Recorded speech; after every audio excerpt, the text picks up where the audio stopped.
નસવાડી તાલુકાના આમરોલી ગામે વાવાઝોડામાં મૃત્યુ પામેલા મૃતક અરવિંદ તડવીના પરિવારને રૂપિયા 4 લાખની સહાય અપાઈ છે। નસવાડી તાલુકામાં ગત 31મી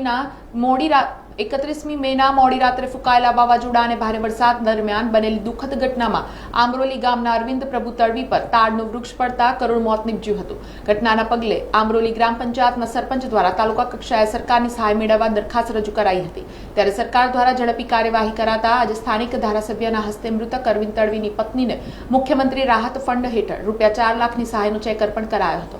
આ ઘટનાના માત્ર 4 દિવસમાં સહાય મંજૂર થતા પરિવારજનો અને ગ્રામજનોમાં સંતોષની લાગણી જોવા મળી હતી। 31 તારીખના દિવસે અચાનક વાવાઝોડું આવવાથી આમરોલી ગામમાં તાડનું બહુ ભારેદાર વૃક્ષ પડી જવાથી આમરોલી ગામના તડવી અરવિંદભાઈ પ્રભુભાઈનું તાડ પડવાથી મૃત્યુ થયેલું હતું।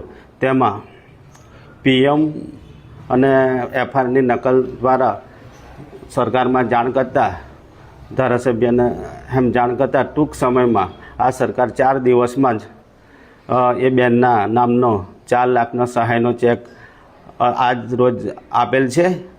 એ માટે ધારાસભ્ય અને સરકારનો ખૂબ ખૂબ આભાર। અને મેં સમાજ થકી એવું કહેવા માગું છું કે હવે પછી આવું કંઈક બનાવ બને તો અવશ્ય PM કરાવે અને આવી સરકારનો લાભ લે, તે જાગૃત થઈને આવું PM કરવા ગામના આગેવાનો મદદરૂપ થાય એવી આશા રાખું છું।